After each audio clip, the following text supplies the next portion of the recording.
"32 Facts About Lin-Manuel Miranda, the composer who's taken Broadway, film, and pretty much everything else by storm." Plant seeds in the South, we create and keep ranting. We know who's really doing the planting. Lin-Manuel Miranda is a Broadway legend. It's not enough for him to just write a hip-hop opera. The proper term is hip-hopera, about rapping founding fathers, which became one of the most popular Broadway shows of all time. He also starred in it and serves as the face of the show.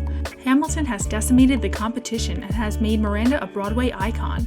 Sweat, we're finally on the field, we've had quite a run. Immigrants, we get the job done. But Miranda is more than just Hamilton. He has starred in, composed, and/or written countless books, movies, and TV episodes, which have pushed him from stardom to superstardom. Number 1. His parents were inspired to name him Lin-Manuel by a poem.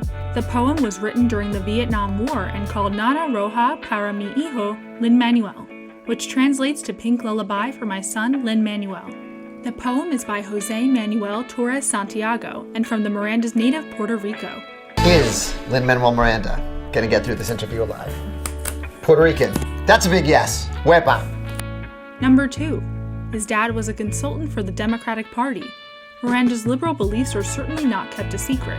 These beliefs were instilled in him by his dad, who worked for the Democratic Party. So I don't think I even realized at the time, but I was very close to, I was inside rooms where decisions were being made for our city. Number 3. He was a smart kid. Miranda attended Hunter College High School, a school for intellectually gifted adolescents. Number 4. He went to the same high school as some other famous people. Other famous Hunter College High alumni include Supreme Court Justice Elena Kagan, journalist Chris Hayes, and composer of Frozen Robert Lopez. Number 5. His high school bully was future rapper Immortal Technique. Immortal Technique is known for his songs Dance with the Devil and You Never Know. Back in high school, you could find Immortal Technique shoving Miranda into lockers and writing loser on his forehead in Sharpie. Number 6. Chris Hayes directed him in one of his first starring roles. Hayes described the play as a 20-minute musical that featured a maniacal fetal pig in a nightmare that Miranda had cut up in biology class. You're in high school. You were his director. I was his director. I brought to life the man who gave us Hamilton. It was a 20-minute musical that featured a maniacal fetal pig in a nightmare that he had cut up in biology class. Number 7. He began writing musicals in high school. Maybe Hayes' fetal pig musical inspired Miranda to become a Broadway virtuoso. Maybe he just always had it in him. Either way, Miranda began composing his own musicals in high school. Number 8. He married his high school crush. Miranda accomplished every 14-year-old's fantasy when he married his high school crush, Vanessa Nadal, in 2010. To be able to see your spouse doing the things that he loves and being appreciated for his work. Number 9. He wrote the first draft of In the Heights while in college. In the Heights is Miranda's first big hit musical, but unfortunately, it lives in the shadow of Hamilton. It's about a poor neighborhood in Washington Heights. Miranda polished off his first draft of the musical before he finished his sophomore year at Wesleyan University.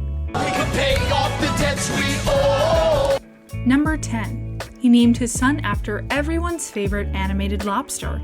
Probably the only animated lobster you are aware of, and that's besides the point. Sebastian from The Little Mermaid certainly makes an impression on all of us with his lovable neurosis and reggae belting pipes. The crustacean made such an impression on Miranda that he decided to name his son after him. Number 11. He went viral long before Hamilton. During his wedding celebration, Miranda brought his Broadway nerdiness to the next level when he performed the most old-school flash mob in the world to the song To Life from Fiddler on the Roof. This was a complete surprise to Miranda's new bride, Nadal, who I hope is as into Broadway as Miranda is. This flash mob was recorded on video and went viral. Number 12. For a brief period, he was a TA at Carson High School in California. Imagine having the genius who created one of the best musicals of all time passing out quiz papers and taking attendance?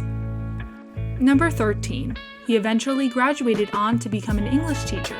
It must be fun for his former students to use Alexander Hamilton once taught me Hamlet as a conversation starter at parties. Number 14. He's part of a comedy freestyle hip-hop group. Miranda formed Freestyle Love Supreme with Chris Sullivan, Bill Sherman, and Chris Jackson. Yeah, and oh, I'll never be wrong, cause Lauryn Hill is killing you softly with her songs. Number 15. He has done work off-Broadway too. Miranda co-composed and wrote the lyrics of the music for Bring It On, the musical, based on the 2000 film. The musical was performed at the Amonson Theater in Los Angeles. Number 16. At the 2008 Tonys, while accepting his award for Best Original Score, he rhymed his acceptance speech. Just Lin-Manuel doing Lin-Manuel, I suppose. You turn back to this envelope that says you win. You think about your father and how scared he must have been. Number 17. He is quite literally a genius. This isn't just the musings of a fan fawning over him. In 2015, he was awarded the MacArthur Genius Grant. Number 18.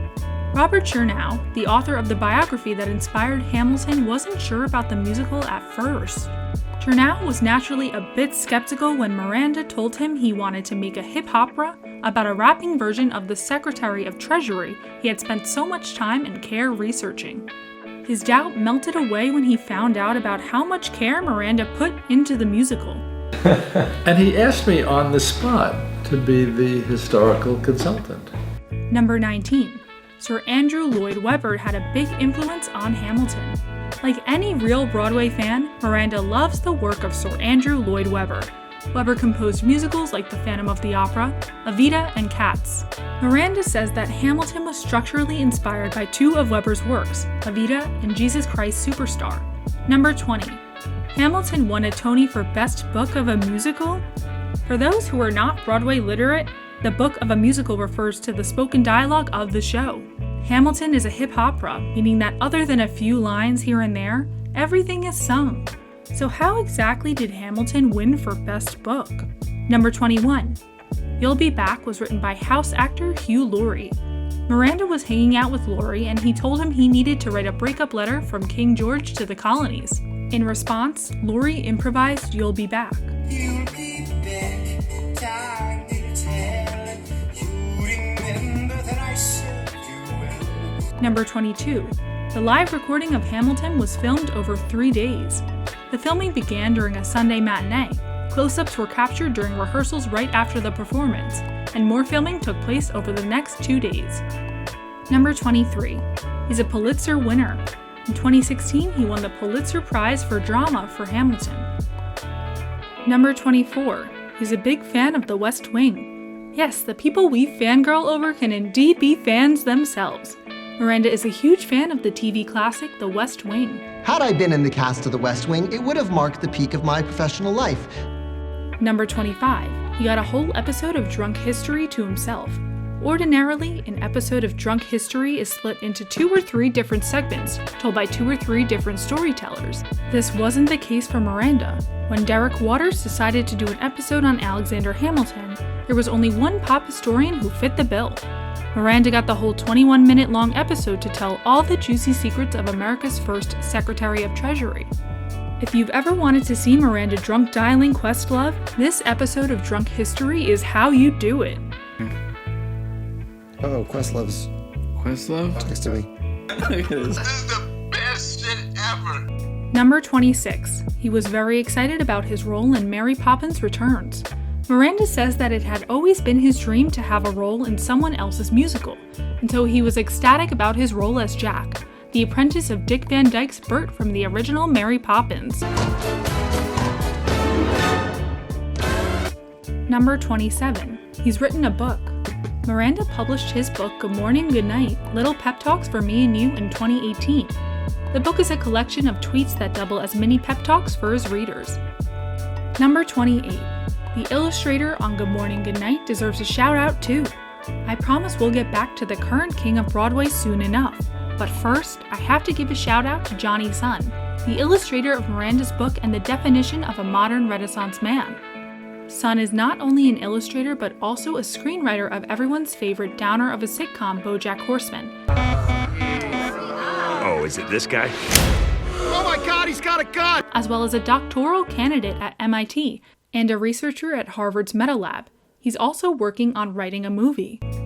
Number 29. He met his dog on vacation in the Dominican Republic. Little Tobilla was clearly a big Hamilton fan when she jumped onto Miranda and his wife's beach chairs and insisted they be her new mommy and daddy. The couple couldn't refuse, and Tobilla's been living the posh life of a celebrity dog ever since. Number 30. He wrote one of the iconic modern-day Disney princess power ballads. Okay, maybe he can't lay claim to Let It Go, the ultimate Disney power ballad. However, he did write most of the music for Moana, which contains the arguably equally awesome power ballad, How Far I'll Go. How deep it goes. Number 31. He's an Oscar away from an EGOT. He won an Emmy in 2014 for writing the song Blogger for the 67th Annual Tony Awards.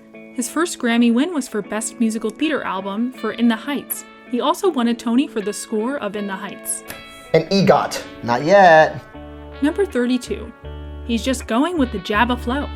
Miranda has so much awesome work under his belt. It's easy to overlook that he wrote some of the score of Star Wars, Episode 7, The Force Awakens.